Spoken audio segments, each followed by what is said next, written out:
technical analysis of the financial markets, a comprehensive guide to trading methods and applications. The slope of the neckline. The neckline at the top usually slopes slightly upward. Sometimes, however, it is horizontal.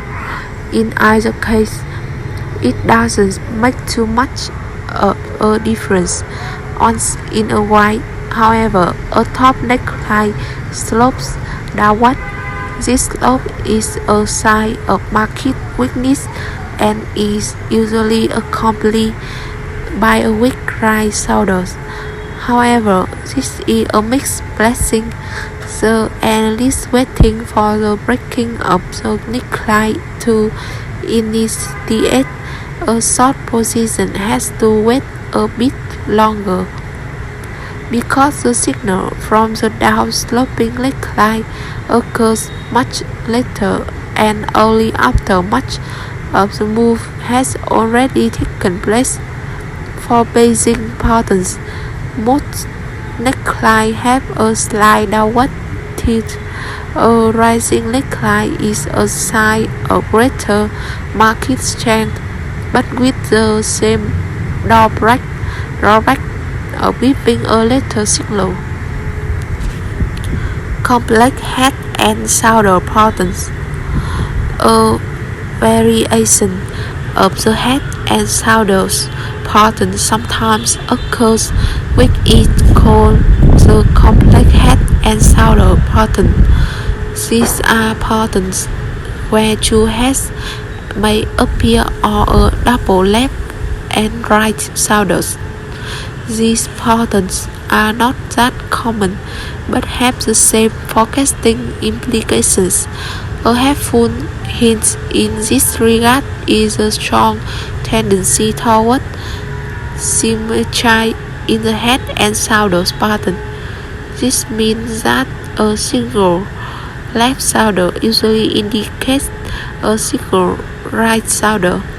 A double left shoulder increases the odds of a double right shoulders. Tactics. Market tactics play an important role in on trading. Not all technical traders like to wait for the breaking of the neckline before initiating a new position. As figure 5.3 shows, more aggressive traders, believing that they have correctly identified a head and shoulder bottom, will begin to prop the long side during the formation of the right shoulder, or they will build the first technical signal that the decline into the right shoulder has ended. Some will measure the distance of the rally from the bottom of the head and then buy a 50% or 66% retracement of that rally. Still others would draw a tight down trend line along the decline from point D to E and buy the first upside break of that trend line.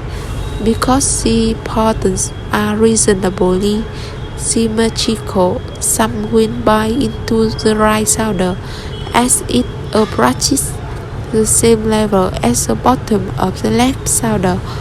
A lot of anticipatory buying takes place during the formation of the right shoulder.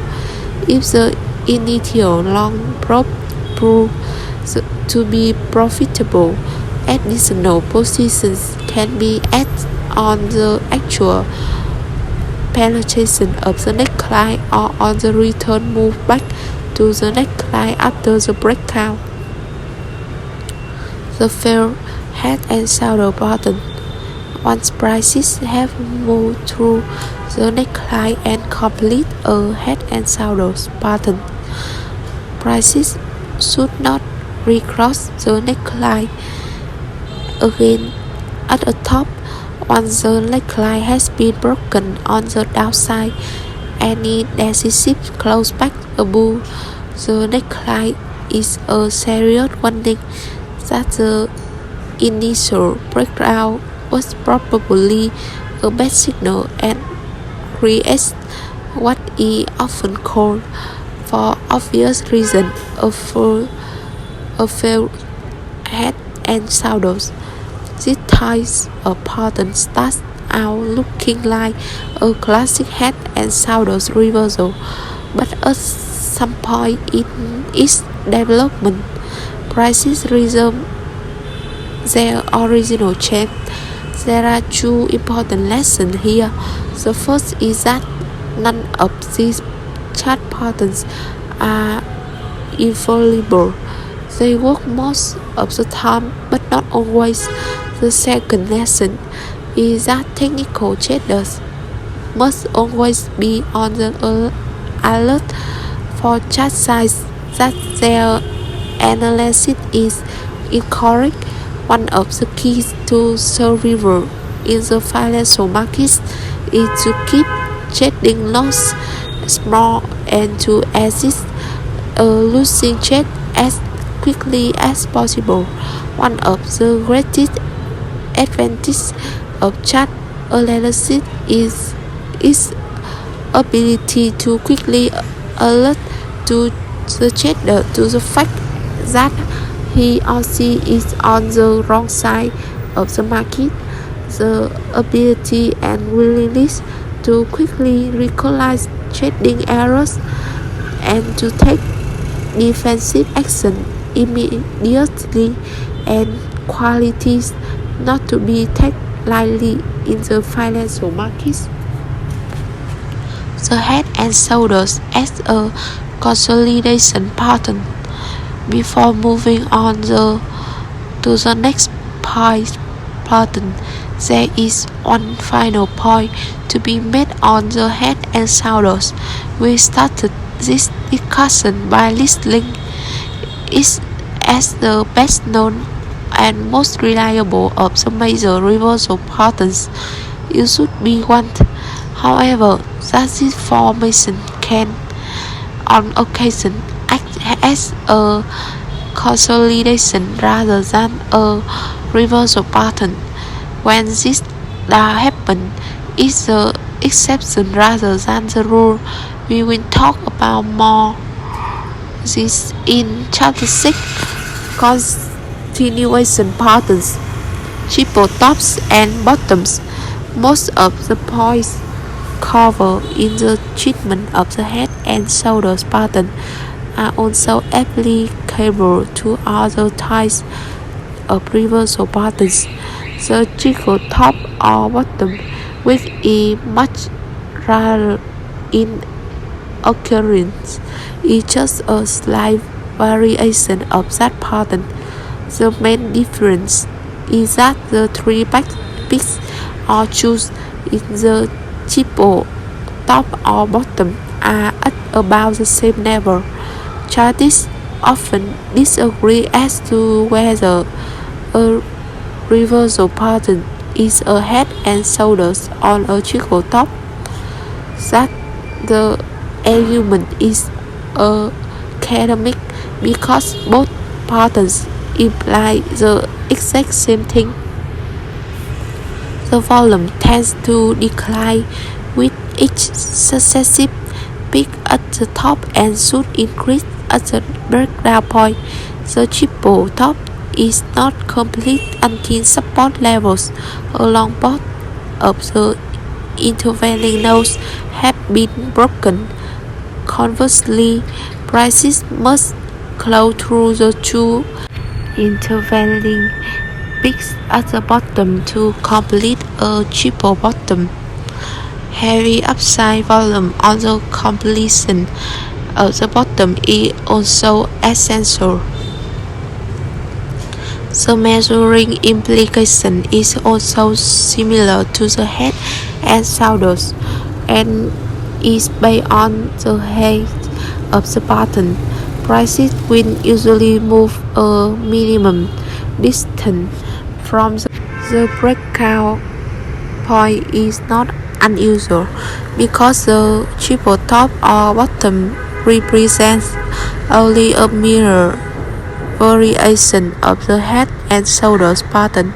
We won't say much more about it here. Double tops and bottoms. A much more common reversal pattern is a double top or bottom next to the head and shoulders. It is the most frequently seen and the most easily recognized. Figure 5.5a and 5.5b show both the top and bottom variety. For obvious reasons, the top is often referred to as an M and the bottom as a W. The general characteristics of a double top are similar to that of the head and shoulders and triple top, except that only two peaks appear instead of three.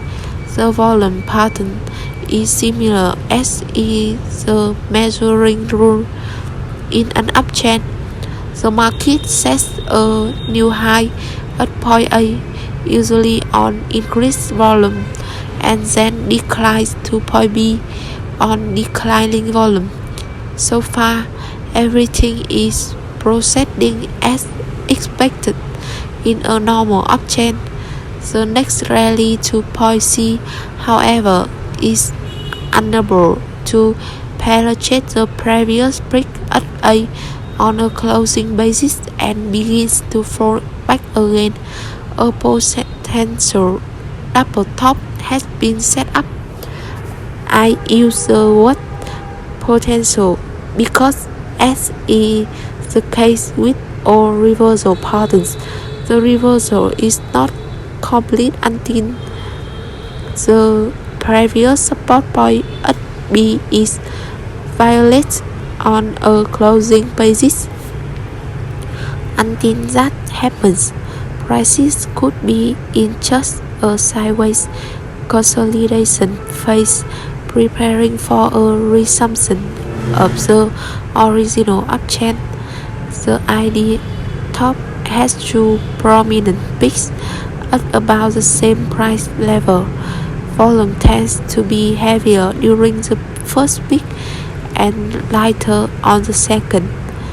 A decisive close under the middle choose at point B on heavier volume completes the pattern and signals a reversal of trend to the downside. A return move to the breakout point is not unusual prior to resumption of the downtrend. Measuring technical for the double top. The measuring technical for the double top is the height of the pattern project from the breakdown point. As an alternative, measure the height of the first down leg and project that length downward from the middle choose at point B. Measurements head at the bottom are the same but in the other direction. Variation from the ideal pattern. As in most other areas of market analysis, real-life examples are usually some variation of the ideal. For one thing, sometimes the two peaks are not at exactly the same price level. On occasion, the second peak will not quite reach the level of the first peak, which is not too problematical. What does cause some problem is when the second peak actually exceeds the first peak by a slight margin. What at first may appear to be a valid upside breakout and resumption of the uptrend may turn out to be part of the topping process.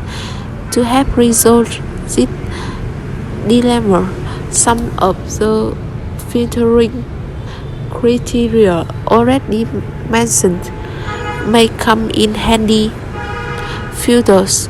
Most charts require a close beyond a previous resistance peak instead of just an intraday penetration. Second, a price filter of some type might be used. One such example is a percentage penetration criterion. Third, the 2-day penetration rule could be used as an example of a time filter. In other words, prices would have to close beyond to the top of the first peak for 2 consecutive days to signal a valid penetration. Another time filter could be a Friday close beyond the previous peak. The volume on the upside breakdown might also provide a clue to its reliability. These filters are certainly not infallible, but do serve to reduce the number of false signals that often occur. Sometimes these filters are helpful and sometimes they are not. The analyst must face the realization that he or she is dealing with percentages and probabilities, and that there will be times when bad signals occur. That's simply a fact of trading line. It's not that unusual for the final leg or wave of a bull market to set a new high before reversing direction. In such a case, the final upside breakout would become a bull trap. We will show you some indicators later on that may help you spot these false breakouts. The term double top greatly overused. The terms double top and bottom are greatly overused in the financial markets. Most potential double tops or bottoms will up being something else. The reason for this is that price have a strong tendency to back up from a previous peak or bounce off a previous low. These price changes are a natural reaction and do not in themselves constitute a reversal pattern. Remember that at the top, prices must actually violate the previous reaction now before the double top exists. Notice in figure 5.7a that the price at point C backs up from the previous peak at point A. This is perfectly normal action in an uptrend. Many traders, however, will immediately label this pattern as a double top as soon as prices fall to clear the first peak on the first atom. Figure 5.7b shows the same situation in a downtrend. It is very difficult for the chartist to determine whether the pullback from the previous peak or the bounce from the previous low is just a temporary setback in the existing trend or the start of a double top or bottom reversal pattern. Because the technical odds usually favor continuation of the present trend, it is usually wise to await completion of the pattern before taking action. Time between peaks or choose is important. Finally, the size of the pattern is always important. The longer the time period between the two peaks and the greater the height of the pattern, the greater the potential impending reversal. This is true of all chart patterns. In general, most valid double top or bottoms should have at least a month between the two peaks or shoots. Some will even be 2 or 3 months apart. Most of the examples used in this discussion have described market tops. The reader should be aware by now that bottoming patterns are mirror images of tops, except for some of the general differences already touched upon at the beginning of the chapter. Sources and spice, although not seen as frequently, reversal patterns sometimes take the shape of sources or rounding bottoms. The social bottom shows a very slow and very gradual turn from down to sideways to up. It is difficult to tell exactly when the social has been complete or to measure how far price will travel in the opposite direction. Social bottoms are usually spot on weekly or monthly charts that span several years. The longer they last, the more significant they become.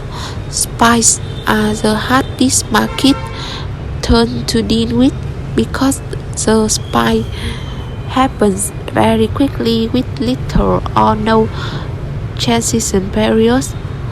They usually take place in a market that has gotten so overextended in one direction that a sudden piece of adverse news causes the market to reverse direction very abruptly. A daily or weekly reversal on very heavy volume is sometimes the only warning they give us. That being the case, there is not much more we can say about them except that we hope you don't run into too many of them.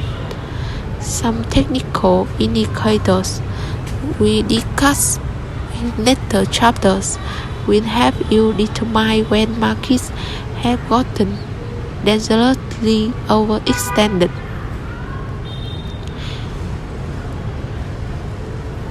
Continuation patterns. Triangles. Let's begin our treatment of continuation patterns with the triangle. There are 3 types of triangle: symmetrical, ascending, and descending.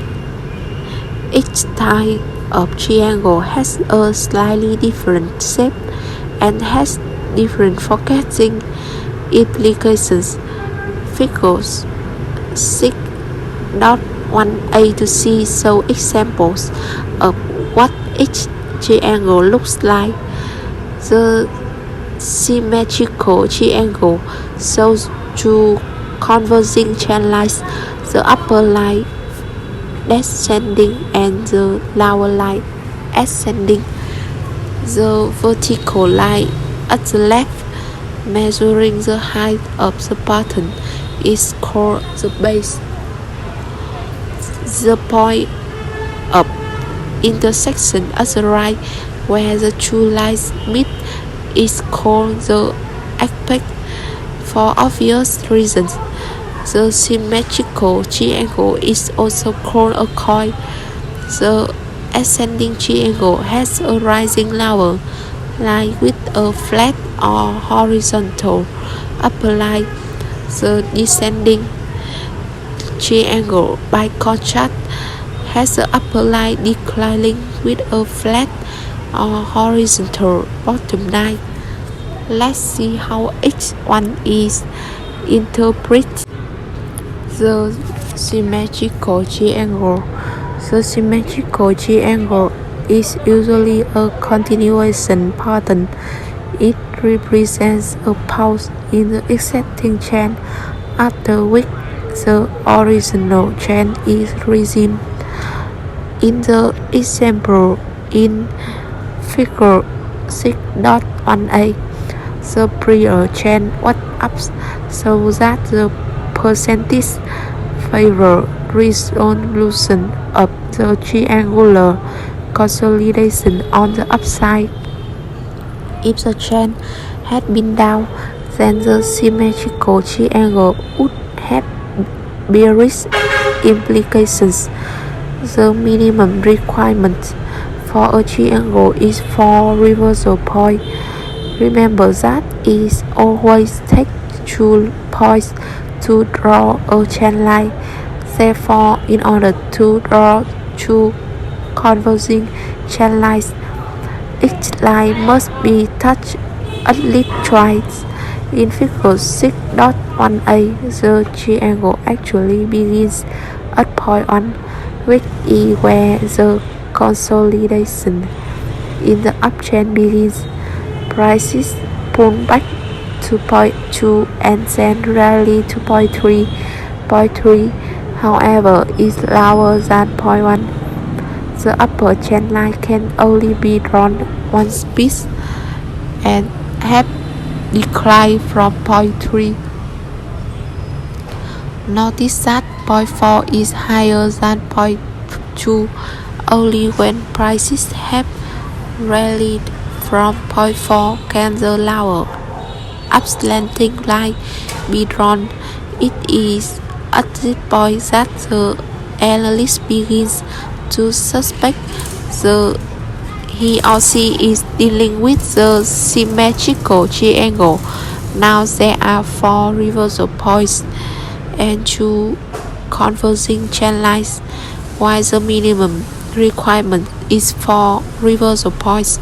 Many triangles have 6 reversal points as shown in figure 6.1a. This means that there are actually 3 peaks and 3 truths that combine to form 5 ways within the triangle before the uptrend resumes. Time limit for triangle resolution.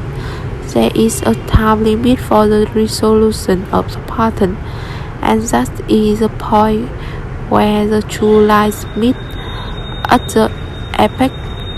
As a general rule, prices should break out in the direction of the prior chain somewhere between 2/3 to 3/4 of the horizontal width of the triangle. That is the distance from the vertical base on the left of the pattern to the apex at the far right. Because the 2 lines must meet at some point, that time distance can be measured once the 2 converging lines are drawn. An upside breakout is signaled by a penetration of the upper chain line. If prices remain within the triangle beyond the 3/4 point, the triangle begins to lose its potency and usually means that prices will continue to rip out to the apex and beyond. The triangle therefore provides an interesting combination of price and time. The converging chain lines give the price boundaries of the pattern and indicate at what point the pattern has been complete as the chain resumed by the penetration of the upper chain line. But these chain lines also provide a time target by measuring the width of the pattern. If the width, for example, were 20 weeks long, then the breakout should take place sometime between the 13th and the 15th week. The actual chain signal is given by a closing penetration of 1 of the trend lines. Sometimes a return move will occur back to the parallel trend line after the breakout. In an uptrend, that line has become a support line. In a downtrend, the lower line becomes a resistance line once it's broken. The apex also acts as an important support or resistance level after the breakout occurs. Various penetration criteria can be applied to the breakout, similar to those covered in the previous two chapters. A minimum penetration criterion would be a closing price outside the trend line and not just an intraday penetration. Importance of volume. Volume should diminish as the price swings later within the triangle. This tendency for volume to contract is true of all consolidation patterns, but the volume should pick up noticeably at the penetration of the trend line that completes the pattern. The return move should be on line volume with heavier activity again as the trend resumes. Two other points should be mentioned about volume. As is the case with reversal patterns, volume is more important on the upside than on the downside. An increase in volume is essential to the resumption of an uptrend in all consolidation patterns. The second point about volume is that even though trading activity diminishes during formation of the pattern, a close inspection of the volume usually gives a clue as to whether the heavier volume is occurring during the up moves or down moves. In an uptrend, for example, there should be a slight tendency for volume to be heavier during the bounce and lighter on the price dips. Measuring technical triangles have measuring technicals. In the case of the symmetrical triangle, there are a couple of technicals generally used. The simplest technical is to measure the height of the vertical line at the weakest part of the triangle and measure that distance from the breakout point. Figure 6.2 shows the distance projects from the breakout point, which is the technical I prefer. The second method is to draw a trend line from the top of the base parallel to the lower trend line. This upper channel line then becomes the upside target in an uptrend. It is possible to arrive at a root time target for prices to meet the upper channel line. Prices will sometimes hit the channel line. At the same time, the two converging lines meet at the apex. The ascending triangle. The ascending and descending triangles are variations of the symmetrical but have different forecasting implications. Figure 6.3a and b show examples of an ascending triangle. Notice that the upper trend line is flat while the lower line is rising. This pattern indicates that buyers are more aggressive than sellers. It is considered a bullish pattern and is usually resolved with a breakout to the upside. Both the ascending and descending triangles differ from the symmetrical in a very important sense. No matter where in the trend structure the ascending or descending triangles appear. They have very definite forecasting implications. The ascending triangle is bullish and the descending triangle is bearish. The symmetrical triangle, by contrast, is inherently a natural pattern. This does not mean, however, that the symmetrical triangle does not have forecasting value. On the contrary, because the symmetrical triangle is a continuation pattern, the analyst must simply look to see the direction of the previous trend and then make the assumption that the previous trend will continue. Let's get back to the ascending triangle. As already stated, more often than not, the ascending triangle is bullish. The bullish breakout is signaled by a decisive closing above the flat upper trend line. As in the case of Overused upside breakouts, volume should see a noticeable increase on the breakout. A return move back to the support line is not unusual and should take place on line volume. Measuring technical. The measuring technique for the ascending triangle is relatively simple. Simply measure the height of the pattern as it is with this point and project that vertical distance from the breakout point. This is just another example of using the volatility of a price pattern to determine a minimum price objective. The ascending triangle as a bottom.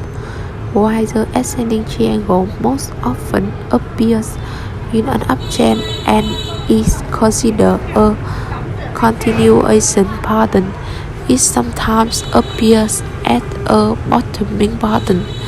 It is not unusual toward the end of a downtrend to see an ascending triangle develop. However, even in this situation, the interpretation of the pattern is bullish. The breaking of the upper line signals completion of the base and is considered a bullish signal. Both the ascending and descending triangles are sometimes also referred to as right angle triangle. The descending triangle. The descending triangle is just a mirror image of the ascending and is generally considered a bearish pattern. Notice in figure 6.4a and b the descending upper line and the flat lower line. This pattern indicates that sellers are more aggressive than buyers, and it usually results on the downside.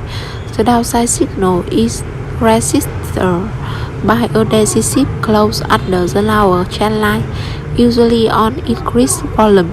A return move sometimes occurs which should encounter resistance at the lower trend line.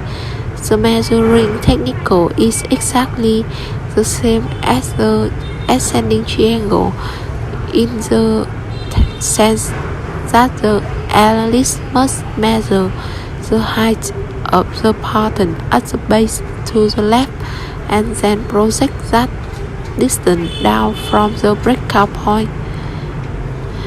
The descending triangle at the top. While the descending triangle is a continuation pattern and usually is found within downtrends, it is not unusual on occasion for the descending triangle to be found at market tops. This type of pattern is not that difficult to recognize when it appears in the top setting. In that case, below the flat lower line would signal a major trend reversal to the downside.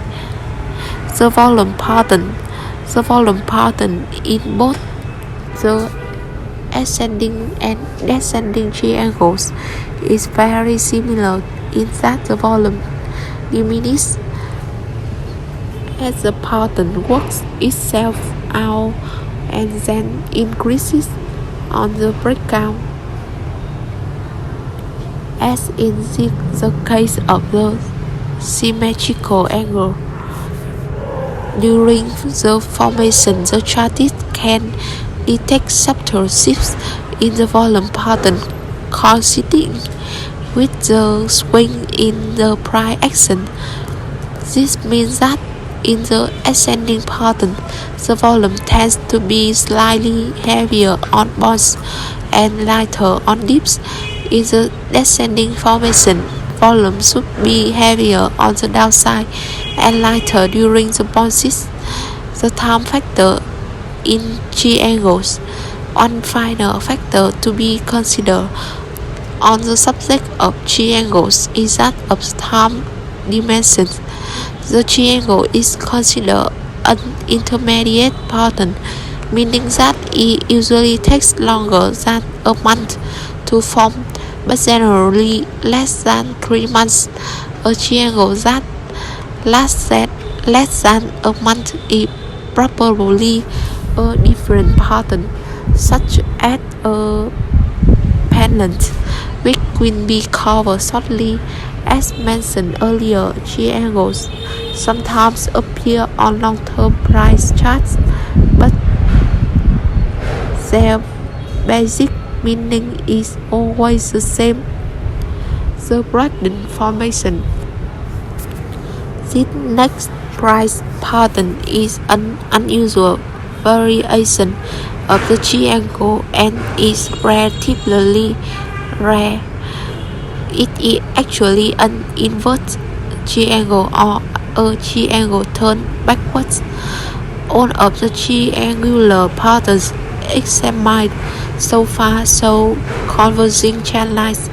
The Broadening formation, as the name implies, is just the opposite.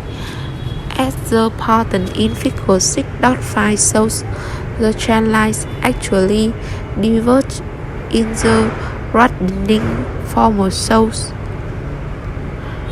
The trend line actually diverge in the Broadening formation, creating a picture that looks like an expanding triangle. It is also called a megaphone top. The volume pattern also differs in this formation. In the other triangular patterns, volume tends to diminish as the price swings lateral. Just the opposite happens in the Broadening formation. The volume tends to expand along with the price swings.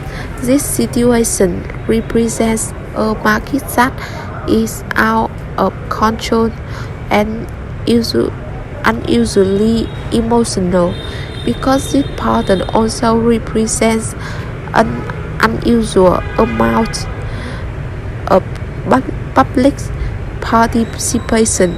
It most often occurs at major market tops. The expanding pattern, therefore, usually a bearish formation. It generally appears near the end of a major bull market. Flags and pendants. The flag and pendant formations are quite common. They are usually treated together because they are very similar in appearance, tend to show up at about the same place in an existing trend, and have the same volume and measuring criteria. The flag and pendant represent brief pause in a dynamic market move.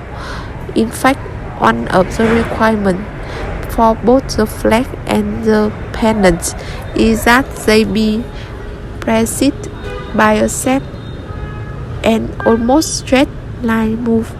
They represent situations where a step advance or decline has gotten ahead of itself and where the market paused briefly to catch its breath before running off again in the same direction. Flags and pendants and are among the most reliable of continuation patterns and only rarely produce a chain reversal. Figures 6.6a to b show what these two patterns look like. To begin with, notice the step price advance preceding the formations on heavy volume.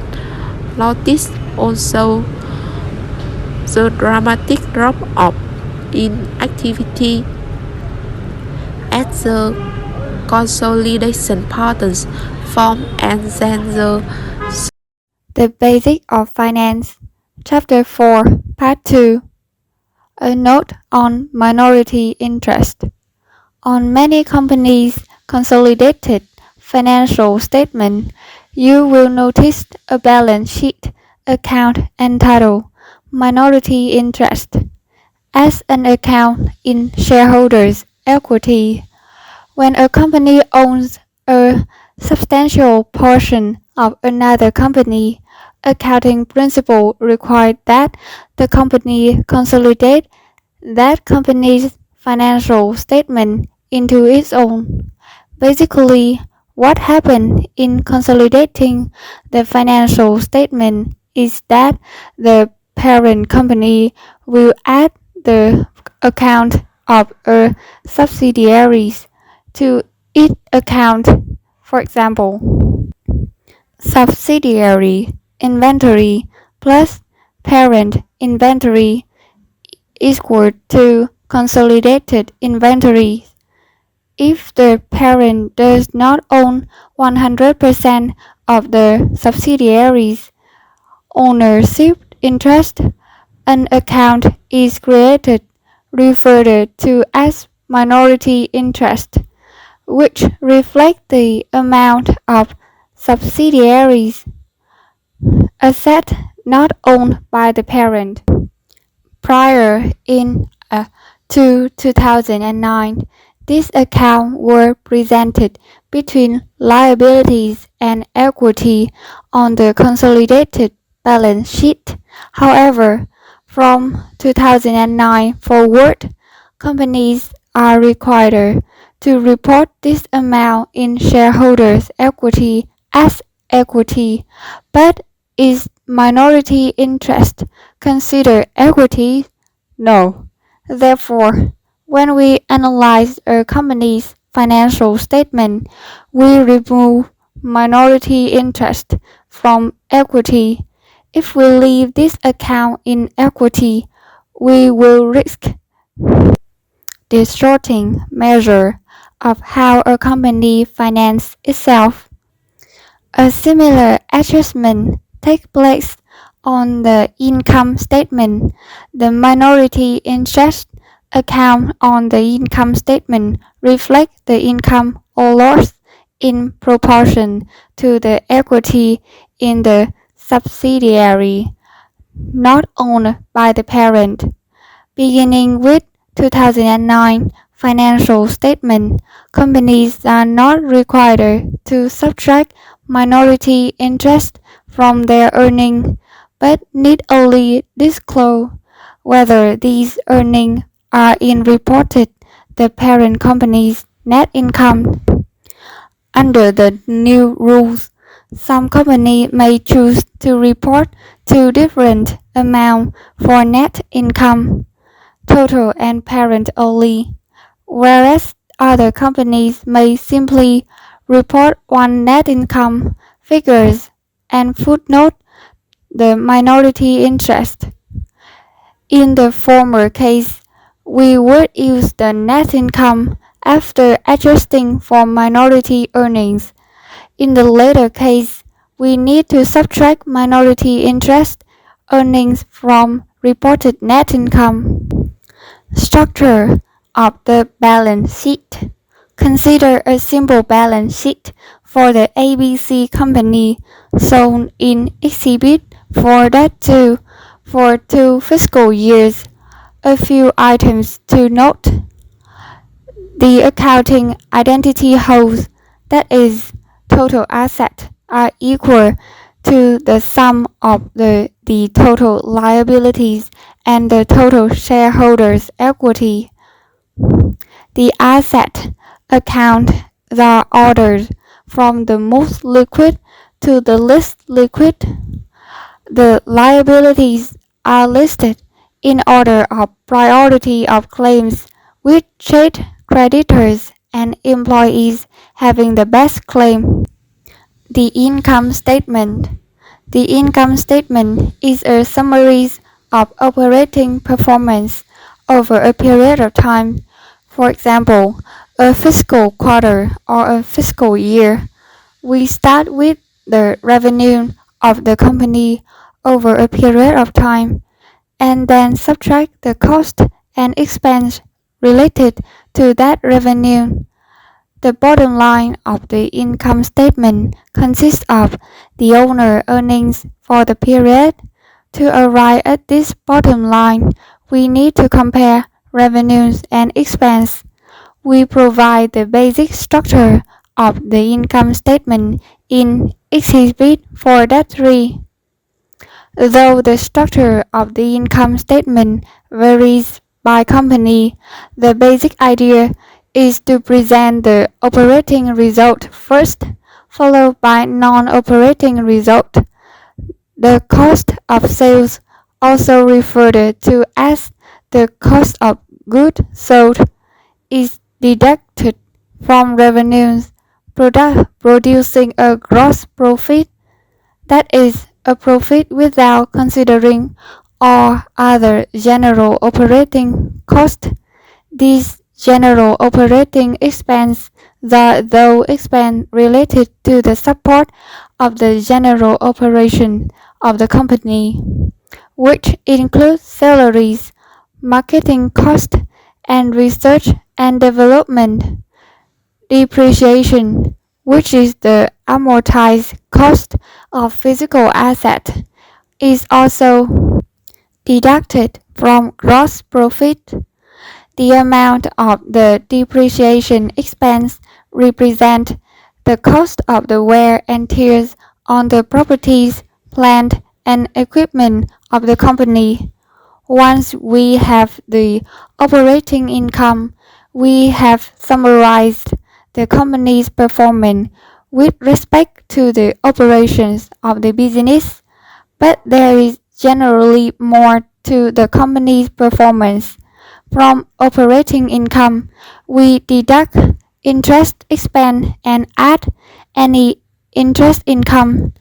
Further, adjustments are made for any other income or cost that is not a part of the company's core business.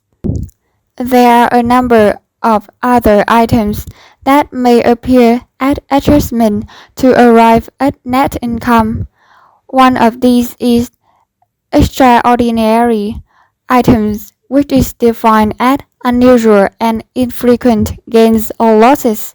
Another adjustment would be for the expense related to the write-down of an asset value. In the case of the ABC company, whose income statement we provide in Exhibit 4.4, the income from operations, its core business, is $2,000 million, whereas the net income, for example, the bottom line, is $1,000 million. Earnings per share. Companies provide information on earnings per share (EPS) in their annual and quarterly financial statement information, as well as in their periodic press release. Generally, EPS is calculated as net income divided by the number of shares outstanding. Companies must report both basic and diluted earnings per share. Basic earnings per share is net income minus preferred dividends divided by the average number of shares outstanding. Diluted earnings per share is net income minus preferred dividends divided by the number of shares outstanding, considering all dilutive securities. For example, convertible debt, options. Diluted earnings per share therefore give the shareholders information about the potential dilution of earnings. For companies with a large number of dilutive securities, for example, stock option, convertible preferred stock, or convertible bonds, there can be a significant difference between basic and diluted EPS. You can see the effect of dilution by comparing the basic and diluted EPS. More on depreciations. There are different methods that can be used to allocate an asset cost over its life. Generally, if the asset is expected to have value at the end of its economic life, the expected value, referred to as a salvage value or residual value, is not depreciated. Rather, the asset is depreciated down to its salvage value. There are different methods of depreciation that we classify as either straight line or accelerated. Straight line depreciation allocate the cost less salvage value in a uniform manner, equal amount per period throughout the asset life. Accelerate depreciation allocate the asset's cost less salvage value such that more depreciation is taken in the earlier years of the asset life. There are alternative accelerated methods available, including declining balance method, in which a constant rate applied to a declining amount, the underappreciated cost, sum of the years digit method, in which a declining rate applied to the asset depreciable basis, and this rate is ratio of the remaining years divided by the sum of the years. Accelerated method result in higher depreciation expense in earlier years relative to straight line. As a result, accelerated method result in lower reported earnings in earlier years relative to straight line, but also lower net property, plant, and equipment in earlier years as well.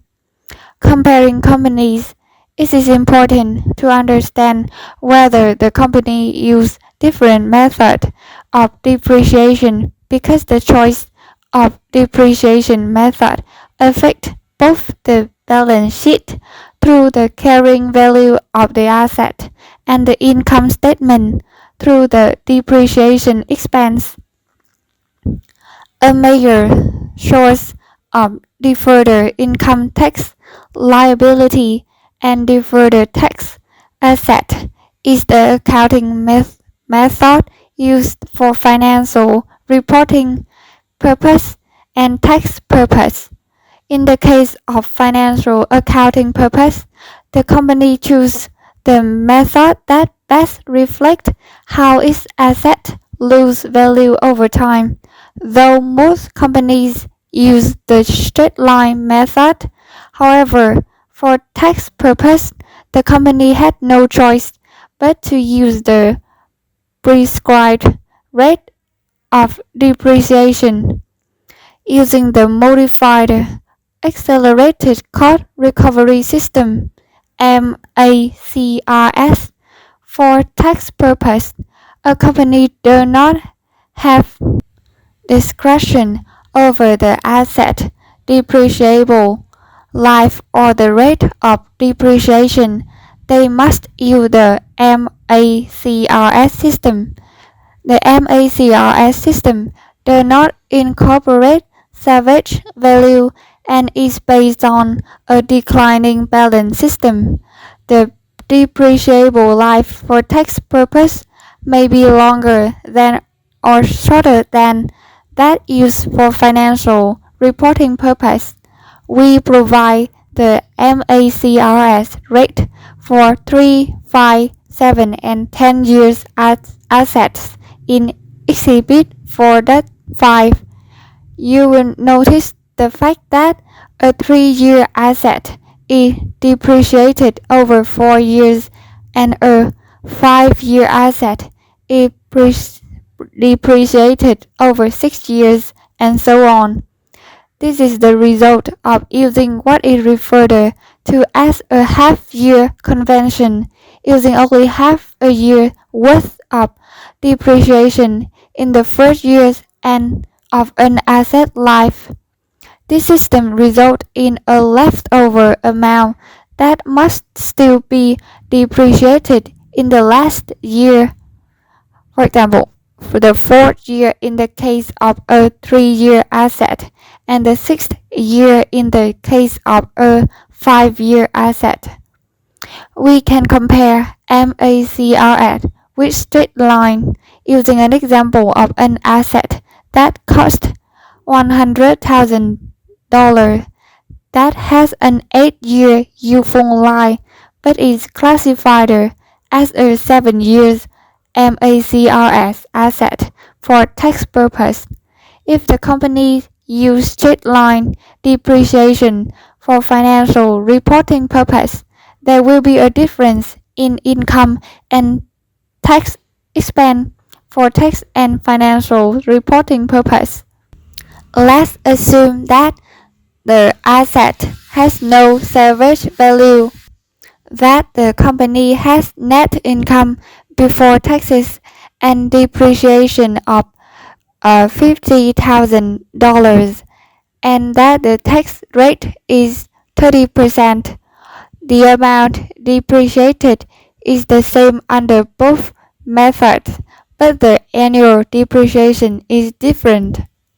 Therefore, the difference in these methods is not the total that is depreciated, but rather the timing of the depreciation.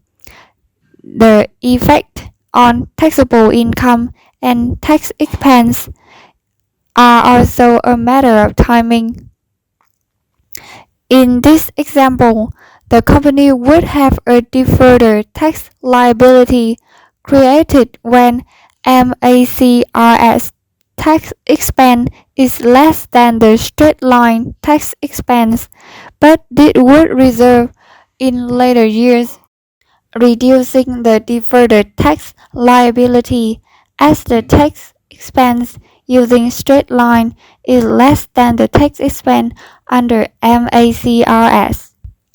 Suppose a company acquires an asset at the end of 2010 that has a cost of $20,000 and then classified as a 3 years MACRS asset. What is the depreciation expense each year? The statement of cash flows. The statement of cash flow is the summary of a company's cash flow summarized by operation, investment activities, and financing activities. We provide a simplified cash flow statement in Exhibit 4.6 for the fictitious ABC company. Cash flow from operation is cash flow from day-to-day operation. Cash flow from operating activities is basically net income adjusted for non-cash expenditures and change in working capital account. The adjustment for change in working capital account is necessary to adjust net income that is determined using the accrual method to a cash flow amount. Increase in current assets and decrease in current liabilities are positive adjustment to arrive at the cash flow. Decrease in current assets and increase in current liabilities are negative adjustment to arrive at the cash flow. Cash flow from investing is the cash flow related to the acquisition, purchase of plant, equipment, and other assets, as well as the proceeds from the sale of assets. Cash flow from financing activities is the cash flow from activities related to the sources of capital funds. For example, buy back common stock, pay dividends, issue bonds. For the ABC company, these are fairly straightforward. Not all of the classification required by accounting principle are consistent with the true flow from the three types of activities. For example, interest expense is a financing cash flow, yet it affects the cash flow from operating activities because it is a deduction to arrive at net income. This inconsistency is also the case for interest income and dividend income, both of which result from investing activities but shown up in the cash flow from operating activities through their contribution to net income. The sources of a company cash flow can reveal a great deal about the company and its prospect. For example, a financially healthy company tends to consistently generate cash flow from operation, that is, positive operating cash flow, and invest cash flow, that is, negative investing cash flow. To remain viable, a company must be able to generate funds from its operation. To grow, a company must continually make capital investment. The change in cash flow, also called net cash flow, is the bottom line in the statement of the cash flow and is equal to the change in the cash account as reported on the balance sheet. For the ABC company, shown in Exhibit 4.6, the net change in cash flow is $50 million. This is equal to the change in the cash account from $100 million in 2008 to $50 million in 2009. By studying the cash flow of a company over time, we can gauge a company's financial health. For example, if a company relies on external financing to support its operation, that is, reliant on cash flow from financing and not from operations, for an extended period of time, this is a warning sign of financial trouble up ahead. Suppose a company has net income of $1 million and depreciation of $0.2 million. If the company inventory decreased by $0.3 million and account receivable increased by $0.4 million, what is this company's cash flow from operation? The statement of stockholders' equity.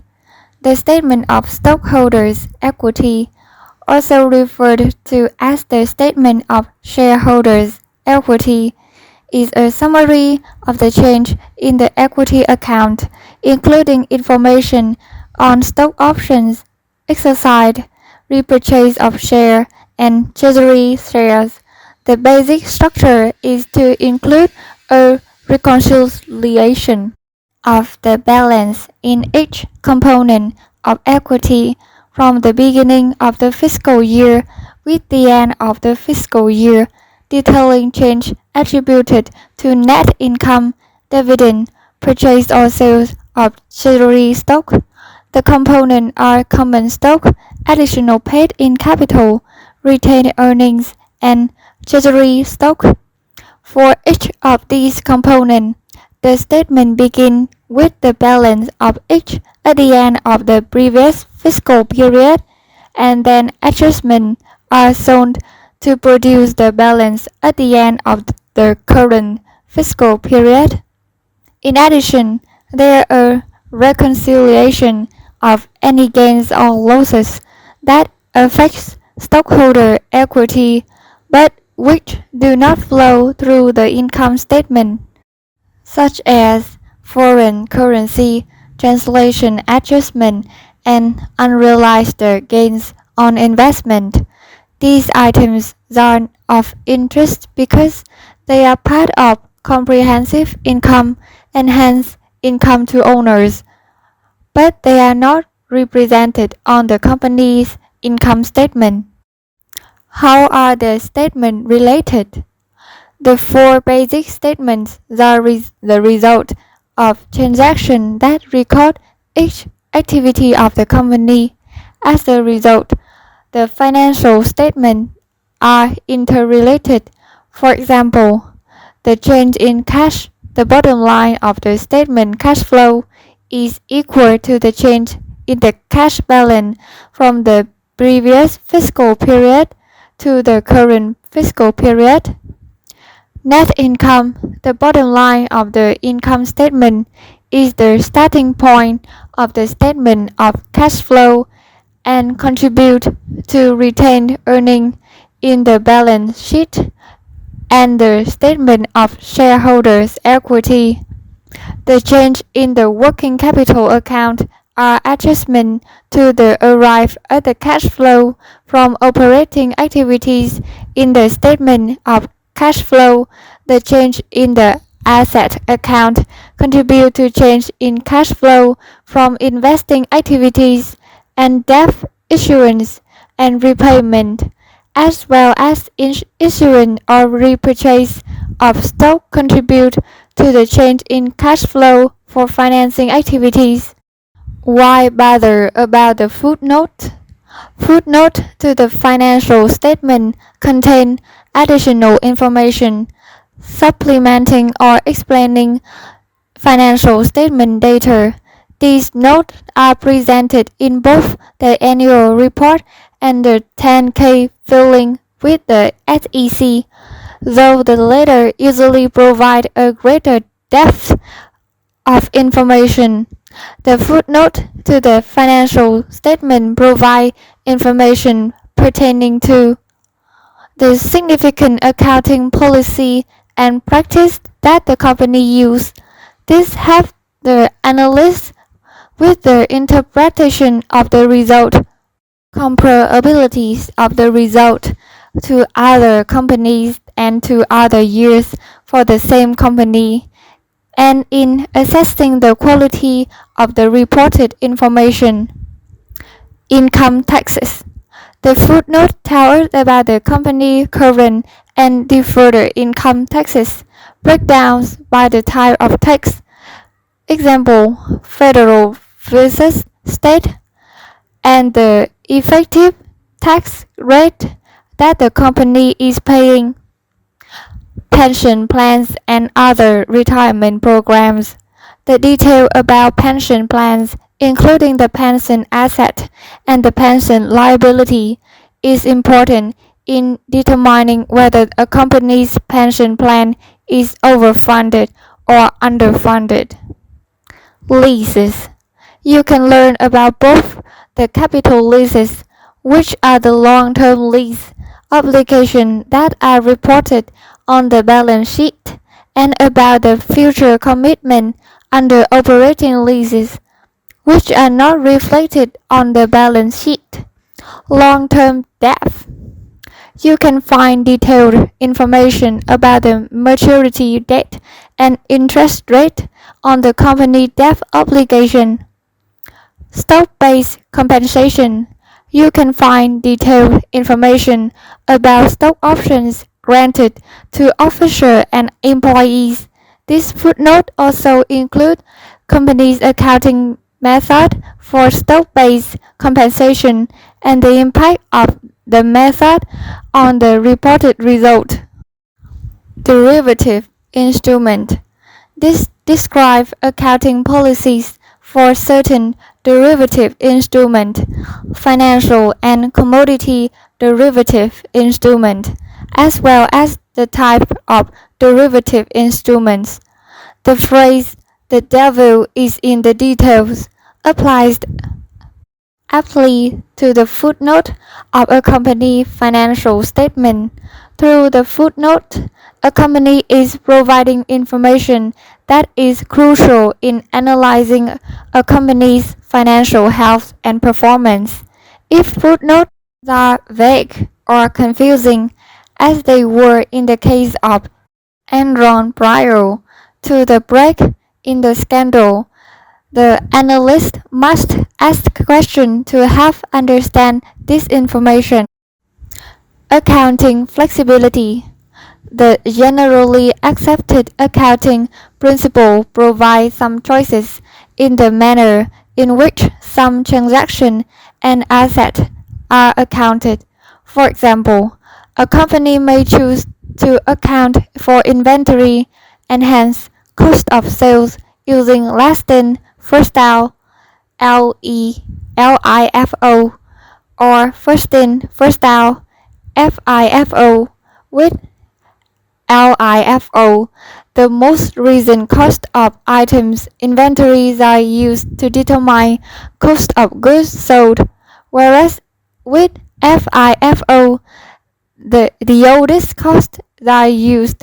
This is international because these principles are applied to a broad set of companies and no single set of methods offers the best representation of a company's condition or performance for all companies.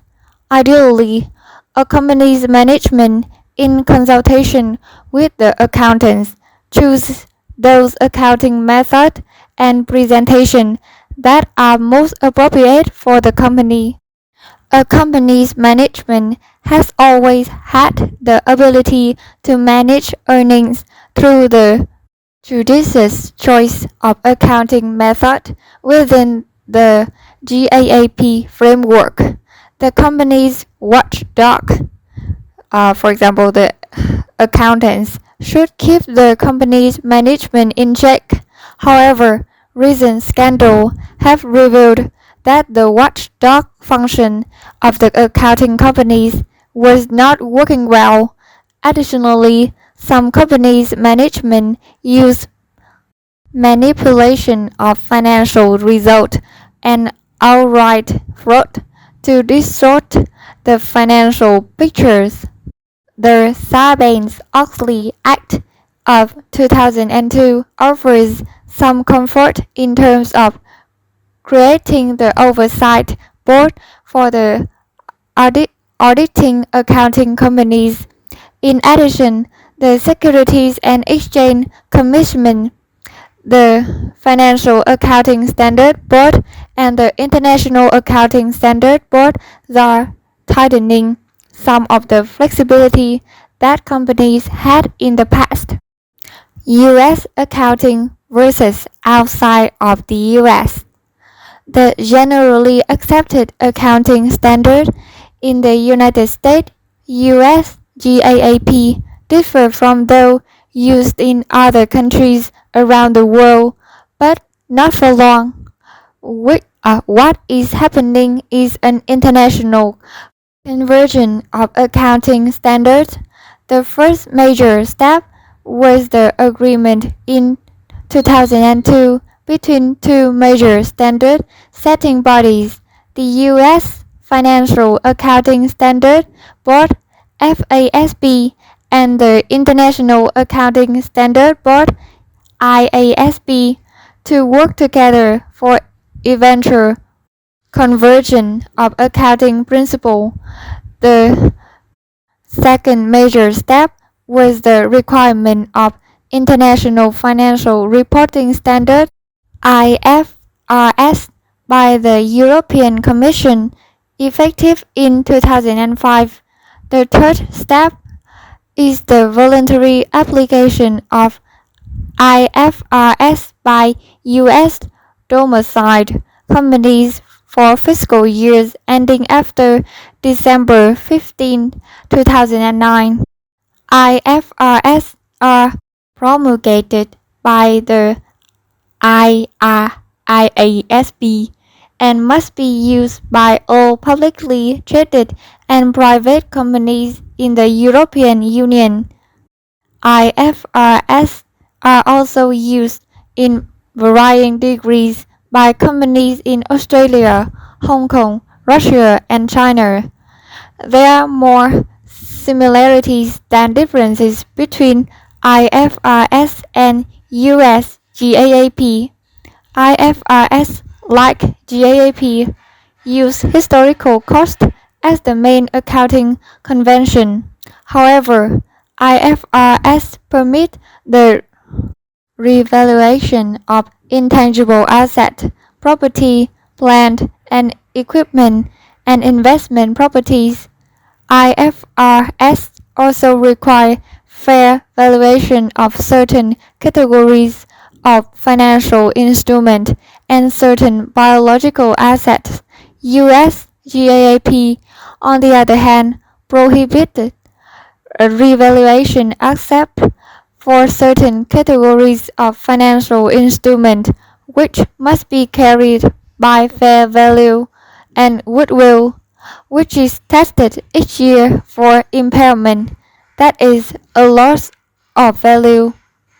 Because there has been a long roadmap to conversion, and because many of the accounting principles issued in the past few years have been issued jointly by FASB and IASB, conversion, when it's happened, should not result in a dramatic change in the financial statement of U.S. companies.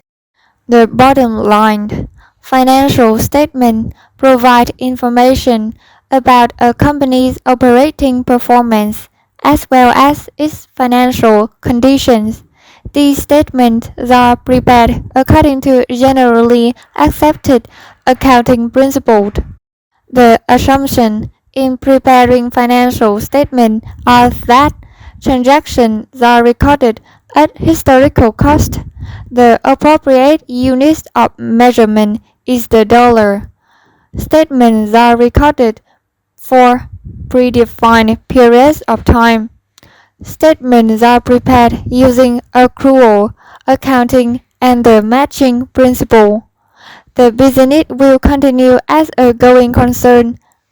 There is full disclosure, and if more than one interpretation of an event is possible, statements are prepared using the most conservative interpretation.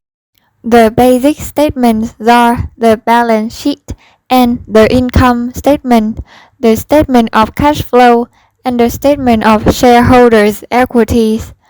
There is some flexibility built into accounting principles, so it is important to understand just how much flexibility there is and how choices a company make affect the reported financial statement. For example, companies can choose among a number of methods for depreciation for financial reporting purpose, though the MACRS system is used for tax purpose. The footnote to the financial statement provide information pertaining to significant accounting policies and practices that the company use: income taxes, pension plan, and other retirement programs. leases, long-term debt, stock-based compensation granted to official and derivative instrument. Questions. 1. What is the accounting identity? 2. List at least 3 of the assumptions underlying financial statement. 3. Identify at least 3 current asset accounts. 4. What is the operating cycle? 5. Identify 3 current liability accounts. 6. What are retained earnings? 7.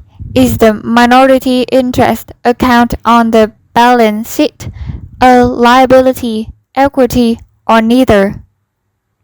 8. What is the difference between basic earnings per share and diluted earnings per share? 9. If an asset is depreciated for tax purpose using MACRS, but depreciated using straight-line depreciation for financial reporting purpose, how are deferred tax liability created? 10. What is the sum of the cash flow from operating activities, financing activities, and investing activities? 11.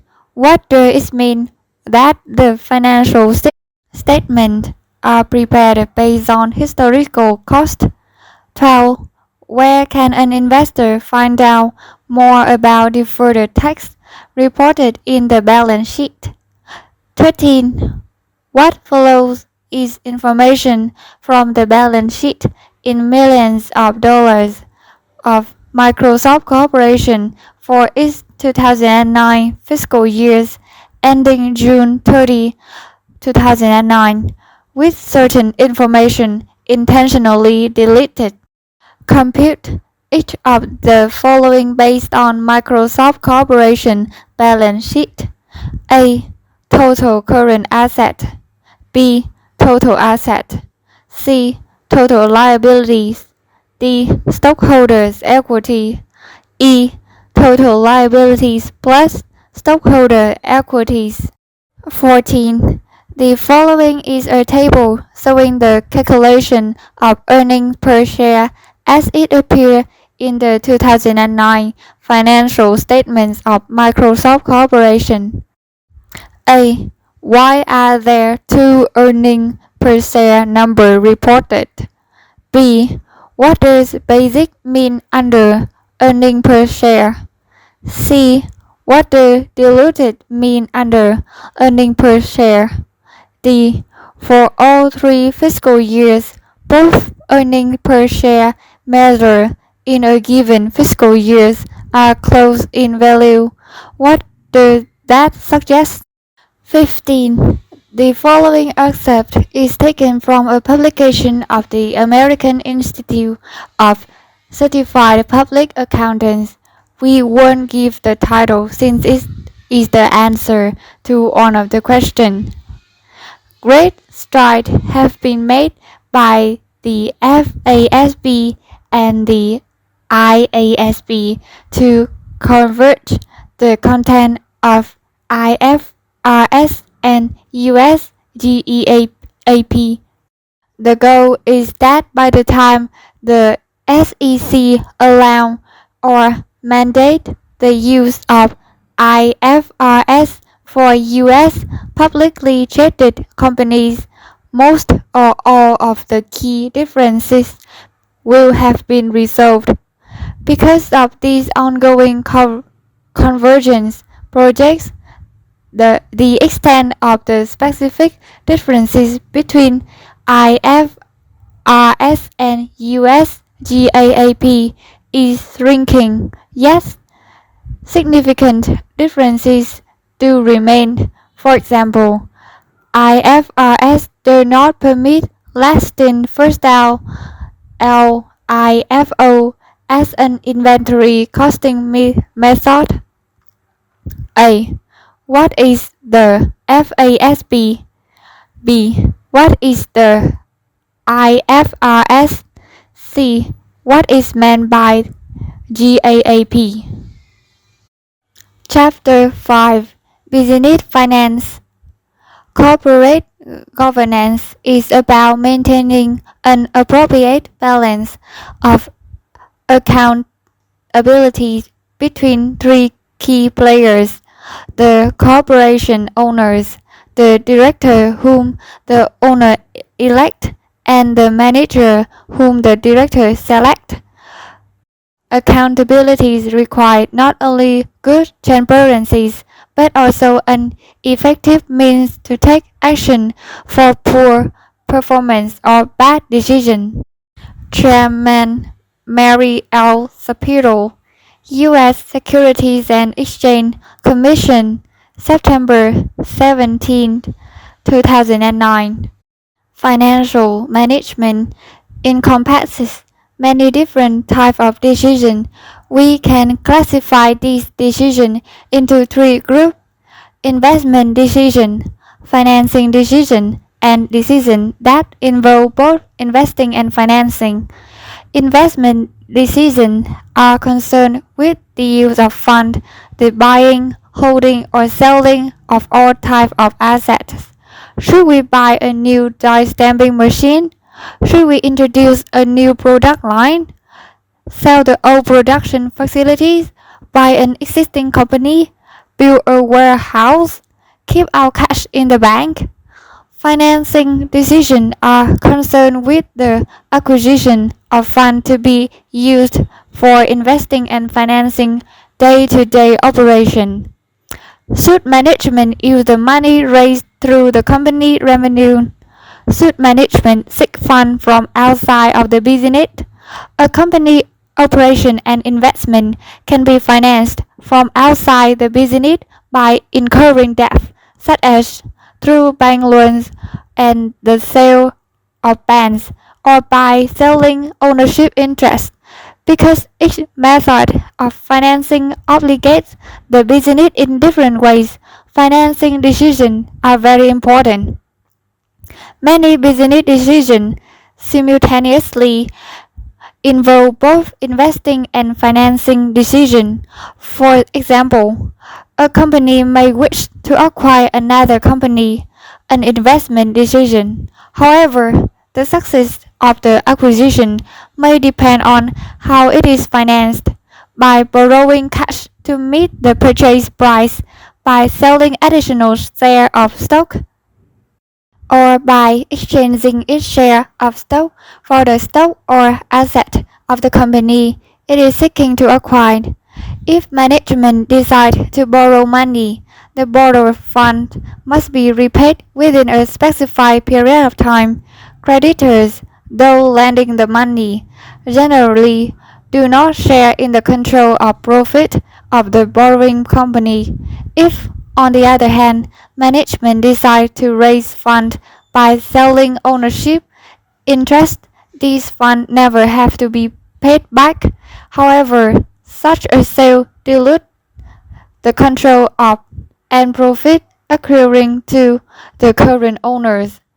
In this chapter, we provide an overview of financial management, the form of business enterprise, the objective of financial management, and the relationship between financial manager and shareholders and other stakeholders.